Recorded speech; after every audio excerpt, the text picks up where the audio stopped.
everyone, and welcome to our Mother's Day special edition of Becoming More Against All Odds. My name is Nwaka Nehebuka, and I'm making this podcast from Port Harcourt, Rivers State, Nigeria. And I want to thank our numerous viewers for watching us, liking us, and subscribing to our channel. God bless you. We appreciate you all. Now, in today's podcast, we are going to be talking to a very intelligent woman, a mother per excellence, a woman that has been through thick and thin to be where she is. We're going to be talking to Dr. Mrs. Christy today, and I want her to do us the honor of introducing herself. Thank you very much. Welcome to this podcast, Mom. Thank you very much for having me. And I want you to introduce yourself to us. Give us the sneak peek into your life. Who is Dame Dr. Christy Toby? Thank you very much again. My name is Christy Toby, wife to Alabos Kegel Toby, my husband of 58 years. I am a teacher by profession, an educator to the glory of God. And I'm blessed with 3 children and 9 grandchildren. To give them all the glory. Now, you say you are married to Sir Gabriel Toby, who was one time the deputy governor of Rivers State. Okay. And I know that he has so many caps, so many other caps. How did you meet him? And then how did you fall in love with him? We were students. And we apparently he's seen me, asked if I could attend the students' meeting. I said, no, I can't. My parents won't let me out. So he said, if I ask your father and they agree, will you come? Of course. I was sure my dad would not agree.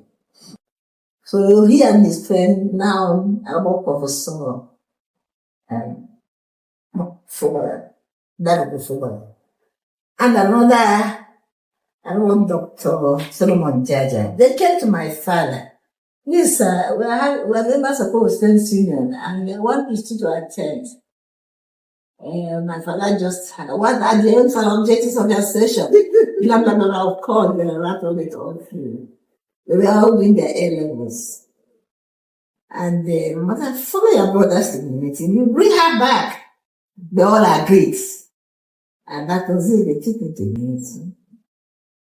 We attended the meeting. And it was an election. He was doing his A-level and they asked him, they wanted to re-elect him secretary. He said on one condition. First, he refused because he was in his final year. He said, well, if I am to be secretary, please allow me select my neighbor's secretary. And I said, go ahead. So I nominate Christy Brown. The whole house said, all the people, I said, no, I won't be here next year. They said, no, your daddy comes to preach every year, you will be here. And okay, your dad was my father was a clergyman, the Anglican communion. And he didn't tell me anything. They would prepare the papers from the publicity secretary, sent to me, I signed. They told to him, circulate. I had nothing in mind. I didn't know anything was happening. Until after 3 years, he now said he had a proposition to make. I said, what proposition? How? He said, then he came. Well, it's a long story of how he came. He came. And the man said, how long have you known you've been in love with me? He said, for 3 years. I said, 3 years. And I really kept him those days. I refused. All the final years, he was, oh yes. Wow. But this year he was already admitted to university. Okay. So, Lord of God, I was very proud. It's as if he opened the floodgate of suitors. Everyone was in marriage. Everyone. So I took it to my Lord. Said, Father, I want a brother for a husband. Among all these men, I want a brother. Somehow, he persisted. And in his final year, he said, look, in my final year in university, I can't concentrate. So I said Were you a yes. distraction? I now said yes. The story of how I said yes in the ministry. And that was it. What a love story. And it was on the road. I didn't know there. He refused. We were on foot. I refused until finally his cousin was getting that past 6. He stopped a taxi for me. Then from the taxi I said, yes! And ran away. And I ran up. And that's here I am. Nice. That's not nice. For a very funny story. So what were the virtues you saw in him? There must have been something that you saw and you still see in him. You know. He has been honest, very true, consistent. Wow. Very consistent. You see some of these boys, maybe they want to kiss you, they want to he kept it for marriage. Even after the traditional marriage, my father said, until you take my daughter to the altar, she is not your wife. Simple. He waited until we got married. Wow. So he has made so. Very big virtue. Yeah. Patience. Knowing that, caring, loving. How about your mom and growing up? She loved flowers. And wherever she lives, all the churches, the pastors, we see gardens and beautiful flowers. In fact, when my father was the Archdeacon of Jos, Sudan Interior missionaries, the ladies, befriended her because of her kindness. Because from there they took flowers to decorate their churches. So when they traveled, they are missionaries. So they go to, these are the ones that were in Nigeria, they go to areas you have Muslims and converts. So Saturdays they come and pick some of the flowers for the decoration of their church. Yes. And even when she came down after this, during the program in the north, they came back. We invite that. And all my homes here live, schools, everywhere. You see, a lot of flowers. She loved flowers. She cared. She was a carer. When my father retired, he went home, she would tell all of us that she needed rice. Each one would bring a bag of rice. In the evenings, when I returning from Periwinkle, my mother had waterproof with pack. And share to all of them. Yes, as you are passing, those when they carrying firewood or you are carrying Periwinkle, she will put the rice, the portion of rice, put tomato, put onions, and give to them. She was doing this all through. So when she passed on, then they were very the service of song. A woman led that and said they should pass through her. That's her. Another woman said they were doing great that she should enter first. That's all has ended. That was how much she impacted. And when each station she went, she tried to start, like the last session, the last one was started fasting and prayer, Wednesday fasting and prayer. She started it. Yes. And she also started women's groups in the church. So made women to be more participate and then come together. Yes. She's done that all the years, and my father was already posted before I was born. So all my life, I've seen that. And I can see that most of your siblings that are in them have this flair for education. You went as far as doing a doctorate. Yes. And at what point in your life did you go for her? Or what were the odds against you? By the time we got married, I was to go for my NCE.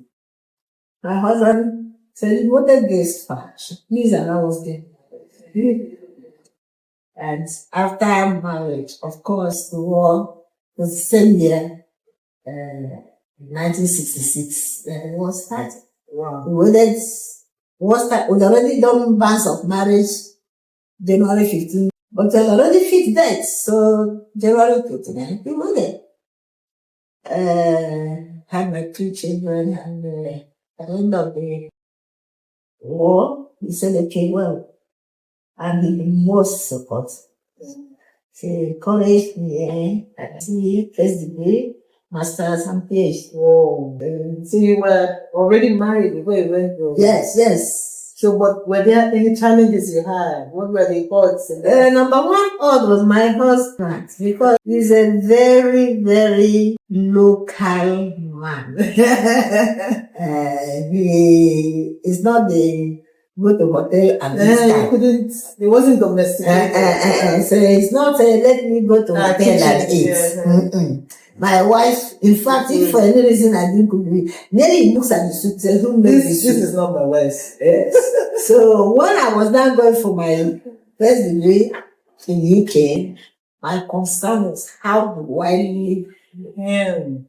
So I had to groom the sister and everything on how his food should be. Take care of it. I had to do that. And it meant that every holiday of the number of days I said I was coming to the farm. So that was my main, and sometimes if I'm not feeling well, I don't want him to do. Because when he knows, he is almost carrying the sickness to himself. So unless I can't bear it anymore, before he will know that. So those are the odds that and then kids as well. Yes. Yes. They came and they're doing well, thank God. Bengi is a territory registrar at UST. He's in there for a while. They're both doing very well. Yes. My grandchildren, 2 of them, 6 of them have graduated from university. 2 of them have their master's degree. One is married, so I'm expecting to be a good daddy. I'm very soon. If there's anything you can change about your childhood, like about your young being, what would it be? Is there anything that you can change? You wish you can change? It's difficult. It's difficult. Because, you see, my father told me, you are the oldest. So keep your head. Everybody will kill his or her hands on their leg. Initially, said, how can I stay? And everybody will kicking me head. I didn't understand. Now I understand. So, and they too see me as their elder sister and their mother, and I am enjoying them. So I don't know. There's nothing. Sincerely, I think modestly, my parents, God took care of them. Yeah. Because when you think of they were priests and God had them raise all their children, all of them going to university. Yeah. And one of my nieces, the other one, laid down as a professor of surgery, as plastic surgeon. His 2 daughters are medical doctors, the other one is an engineer, the other one is a manager. So, and all the girls are here. So, God has been very faithful. Very. Okay. Now, in your opinion, who is a mother? Who do you think is a mother? Are there special qualifications, or is just the fact that you gave birth to a child? No. In fact, giving birth to a child is not what makes you a mother. Because that is, you don't even know the day you were pregnant. So that doesn't make you a mother. What makes you a mother, in my own view, is the ability to nurture those around, to make yourself a mother for as many as pass through you. Yes. To be caring, to be loving. And if you are a Christian and a believer, to make every child that passes through you to become have the fear of God and accept God as his or her Savior and own God as God has owned the person. That's what makes a mother. Because see, a mother nurtures. That's what makes a mother. When you see her, you gather the rest and cover the others. That's the role of a mother. You see, animals, the goat gives birth. It doesn't wait for you to come and clean the kid. It starts licking the kid. That's what makes you a mother. You make sure you remove all the dead birds, all the rubbish. And the rubbish you're removing is not only physical, spiritual too. What is it that is in this child that must be removed? What is it that is in this child that must be encouraged to grow? What is it that is in this person around you? You know, there are people who may have biological mothers, but they are not nurtured by their mothers. So that's saying, that instinct in you that makes you caring, loving, that makes you the mother hen. Why do they say mother hen? Mother hen means you gather and shield and shelter. Yeah. Look at the patience of a hen. Yeah. A hen stays over the egg and will not eat until the eggs are hatched. That's what makes you a mother. Real mothers eat the crumbs until all the children have eaten. That's what makes you a mother. Wait until all are satisfied. And by the grace of God, the one or two or all will notice this and will take care of you. You are not doing that they may take care of you, but God prepares one or two or all to take care of you. That is it. Because you don't have control over what's going on inside them. You don't even know the spouse that will be. Who can, yes, because that spouse can make him or her love or hate you. Yeah. So and when the spouse comes in, he becomes the son and becomes the daughter too. So your family enlarges. Yes. Growth. Yes. So now, in your opinion too, what do you think? What aspect of the mothering, that is taking care of kids in the modern times, what aspect of mothering bothers you? I saw where young mothers were dancing, and the song, I think that child may be about 3 or 4 years, carried a bottle of beer. The mother was dancing away until this boy finished a bottle of beer. And I was, no. So she was busy enjoying herself. And first the child is looking at what she's doing. Then the child picked the beer and drank. Noticed by a mother ought to notice. This is one aspect. What about the ones that they will buy the expensive phones for their children without caring what they are watching? This is not just mothers, mother and father. What the man will say, my wife is there to do. So immediately there's a wife. The father has the tendency of saying, go to your mother. And you are bound, you are duty bound to ensure that this child grows well. In our place, a child that is good resembles the father. But a child that is bad resembles the mother. Why don't you ensure that this child resembles you appropriately? So mothers should be careful and ensure that the children had the proper grooming and introduce them to the Lord, because she cannot do it alone. Nobody does it alone. You're not smart enough. Nobody is smart enough. You don't know what to do, and you're not strong enough. You're not there all the time. So that's the yes. Children live 2 lives. They live in the school and they live in there. Oh, my daughter doesn't talk. But you don't know the kind of dancing and the kind of play and the kind of company she's keeping herself. So you see, we have better job. You see, a mother, first you have to remember you are a daughter. Yes. And take care of your parents. Remember you are a wife and take care of your husband. And remember you are a mother and take care of your children. Yes. And you are a hostess to take care of your guests. Oh, we glorify God. Yeah. God loves us. You know, that's why God made us special. Special. He made us special. You know, what He did not put in Adam, He put in us. Ladies, I think we are lucky. We are. Very lucky.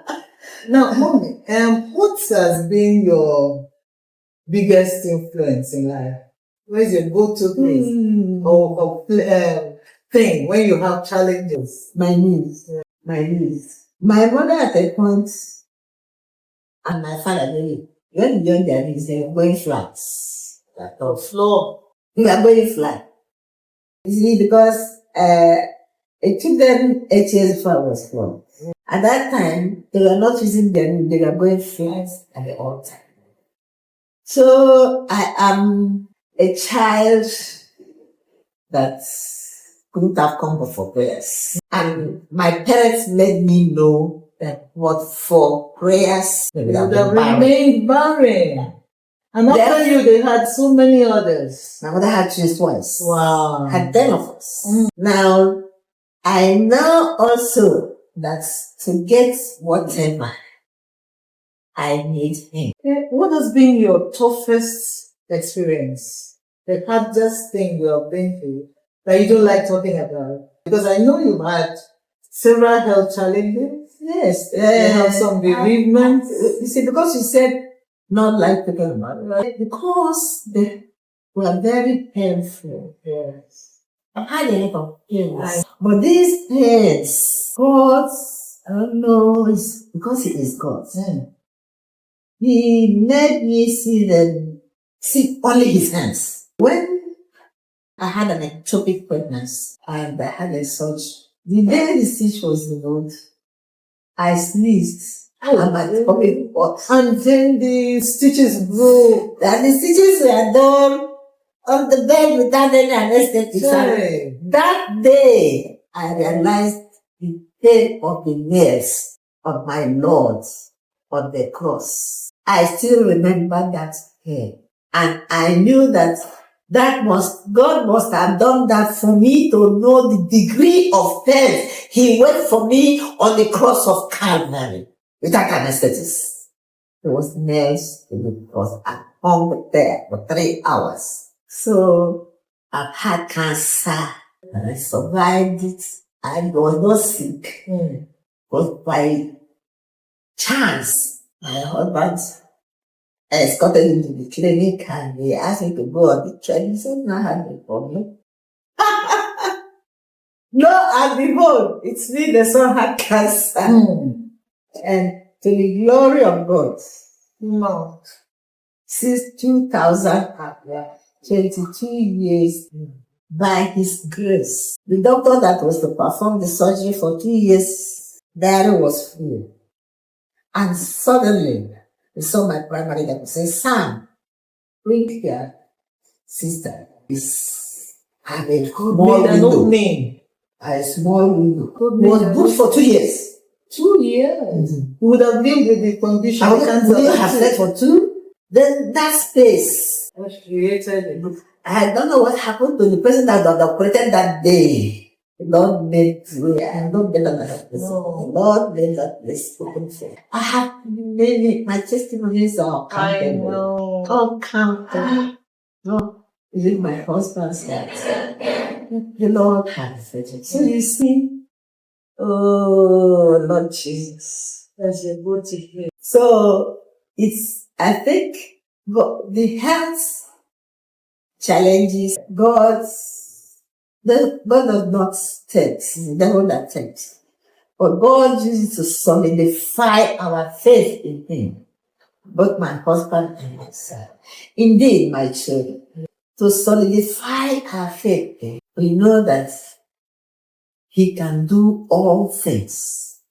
And He did all things the other person. One of my parents was missing my younger brother. He had the same birthday. Yes. Also, listening back to the ground. We had the same, I was 3 years older than his son.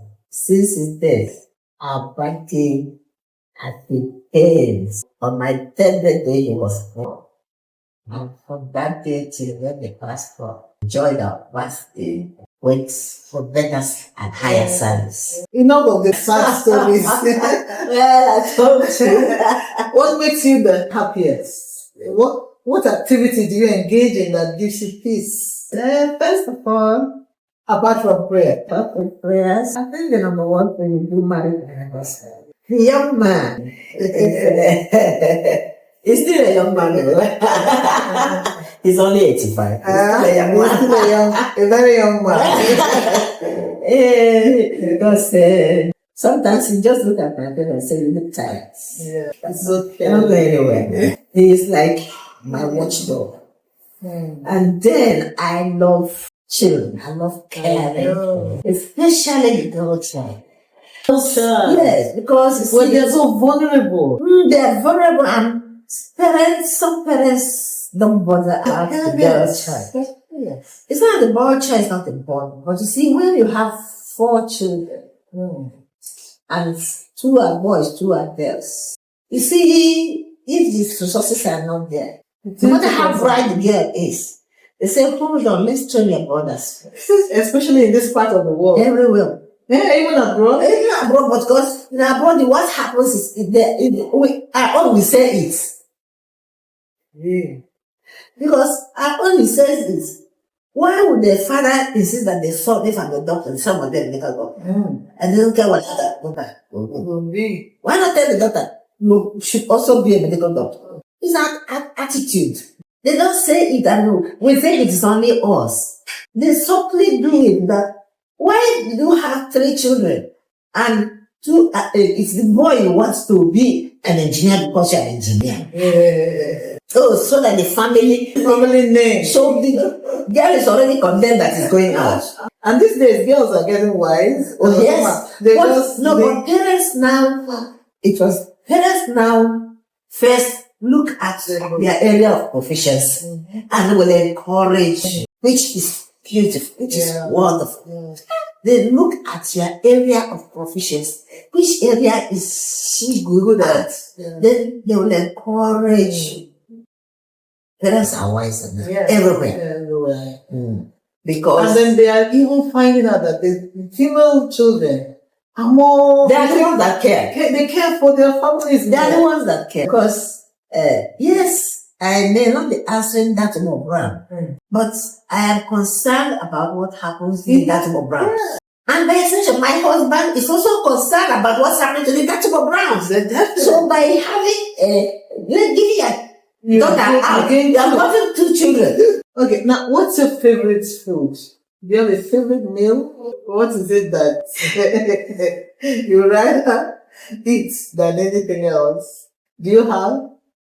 Some people don't have. Yeah. How do you prepare it? Is it boiled, fried? Anyhow, any yam I don't eat, go and not eat it. What? Any yam I say is not good. If you give it to the goat, go to not eat it.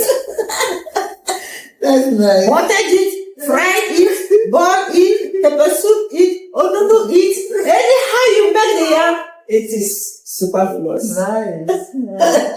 Okay. Tell us about an important object you have lost and you still miss it. Do you have anyone like that? Because through the years, like my mom, you always talk about the particular trinkets that she lost. And she keeps telling me about it. Is there anything like that? Nah. You see, Or is it? when we were growing up, my father told me, I don't know what I told my siblings. But see how the first one, as I say, I was the experimental child. He's lost the land, myself and Pepper. But my mother called me and said, see, there is not anything in the market today that you will not see the better one tomorrow. You must not buy anything on credit. If you don't have the money for it, don't buy it. Tomorrow, better one will pay the money. So, I live my life and not on credit. I see what you're dressed with. Beautiful at night. If I see it tomorrow and I have the money, I have it. If I don't have the money, it's not a problem. Nice. That is really... Yes, that's a very big thing. Yes, so this jacket is warm, beautiful. Oh, the combination is excellent. As I leave here forgotten tomorrow, I see it hanging in the shop. I say, oh yes, I saw here with it. Hey, maybe let me see what I have my size. I say my size is there, I pay. If I don't have money, I won't. If my size is not there, I forget it. So that I don't miss Anything. anything. That's so good to know. Yes, I don't miss anything. There is this craze for material things going on. That's why we grab politicians. Everybody is not content. You want to have what the other person has. You see somebody in one car, you want to drive that car tomorrow. So it's a very good virtue, you know. Now describe yourself using 3 adjectives. Yeah. You want me to describe it? No, they say a dancer does not see See his his back. back. So Okay. you want to describe Okay, it? let me describe you. Three things I see when I text you. When I see 1, you're authentic. Okay. You are an overcomer. Oh yes. Because I see what you've been through, and it encourages me and my husband, etc. And then 3, you're a lover. You're loving. You love people in love. These are the 3 adjectives I can use. Okay, let's play a little puzzle. Okay. Now, if cities were people, who would be your crush? Let me say somebody you admire, your girlfriend, or your lifelong partner. If cities were people, who would be your it will be your crush, or it will be your lifelong? Oh. All of it. Only a The reason is this. I have a reason. Yeah, Despite all the hardship now, the average person is very genuine. They will tell you to your face, look, I don't like your spectacle. For instance, wow, I love this spectacle. Really? Yes. They don't know how to hide. Yes. Even if he doesn't want to tell you exactly that your spectacle was good, you think that spectacle is good. Did you see another one? So you don't know that there could be ones that are triangular. They will tell you, let's say, the next thing is, they are very friendly. Even when they don't want to be friendly, they have no choice. They may not want to be friendly, but they have no choice because you are expected to be what you don't even want to be. When you come to my house, there is not enough food. I'll tell you, this one you are coming, I don't have enough food. Okay, eat before you abuse me. They will tell you. So you are now left to either eat that food and kill or take a little or little. They are very honest and frank. Yeah. They will have a way to let you know what they like or what they didn't like. So it makes you are at home with them. That is, you can even go to court. As you enter for that time when they had no rule. You say you pay my good fare and I will imprison you. And they will start from abuse their friends. They share the ground. Give me that granite, finish man. I will jail you. Take the granite for the heart. I said I will jail you. You know, and will they really jail the person? No. What I'm trying to say that if it's a court case, it's entered in the courts. Yeah. Actually, both to a different person. They have that. There may be one odd ones to a few other, but on the average, you know how you stand with him or with her. No pretenses. Because you see, you cannot afford to pretend because after a while to leave, and when it is discovered they are pretending, they start abusing. So you don't want to be abused. Nice. This is one thing I'm getting to know about the person. Nice, thank you. Thank you so much for your time. Now, this is Mother's Day special. I want you to please look at the camera and admonish mothers. Tell them what you think about the fact that they have power. The fact that they can influence, like your mom. Look at what you said about your mom. The fact that everyone that passed through her got to be better. Got to be someone that could stand on her own or his own. What can you tell us? Especially this time around, our theme is the power that rests in you, according to the power that dwells in you. So what can we do with the inherent power that God has deposited in us? Like you said, what God could not do for Adam, He did for the woman. What can we do to influence our world? We must know that we are a special species. That you carry a human being inside you. 9 months, even sometimes triplets, quadruplets, you carry and give birth. It means that pain of labor is to tell you you have a duty towards these children you are bringing into the world. It means you have to care, or that you are answerable to what happens to these children. You will be held responsible for any child in your care that goes astray. So, teach the child how to behave. Teach the child the way to the Lord.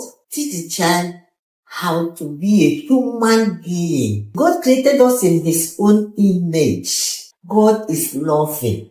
God is caring. He has given us this responsibility to be loving and caring, no matter who passes through our way, no matter who sits by us, no matter who we bring in to live with us. Our God is watching us, and we owe Him this responsibility of nurturing. Look at, it's not only human beings, animals also take care of the young ones. You will raise to where you are and attack. Yes. So you can see that we have great responsibilities. And above all, we prayerful. Because on our own, we cannot achieve. He said we can do all things through Christ who strengthens us. We need this strength. You need this wisdom. You need this ability to be able to achieve what's number one assignment God gave to us is to reproduce. He asked Adam to go and cut the field. He's cutting the field. And he told us to reproduce. So we must know that it's a greater responsibility He gave to us. And we ensure that we do this so that when we go home to our permanent abode, we should be able to give account of our stewardship. And our children, number one child, is our husband. Because you learn how to take care of your children, but knowing how to take care of your husband. So we must know that we have great responsibility. And so needs God's presence in our lives to be able to achieve. Thank you so much. Thank you, Lord, for telling us your stories. So, on this special edition, we want to give our mother our gifts, our token gift for Mother's Day. God bless you. Bless you too. Thank you very much. And viewers, you know that stories are the things that connect us as human beings to one another. I haven't heard the story of our mother, Dame Dr. Christy Toby. I guess we have learned one or two things, and I pray that these things will influence us to become better mothers, especially these days where there's a lot of controversy in competing things in the society against what God has taught us to do. So let us learn from her story and improve our families, our homes, and the people that come around us with love and care. So happy Mother's Day to all the wonderful mothers out there. I pray that all your love, care, and sacrifices that you're making and you made in the past will count for something. That you'll be celebrated, not in life. You'll be celebrated in life, not only in death. And that all that you do, the labors of your hand, God is going to bless and make it count. Happy Mother's Day. Take your beautiful selves out and celebrate yourselves. Thank you and God bless you.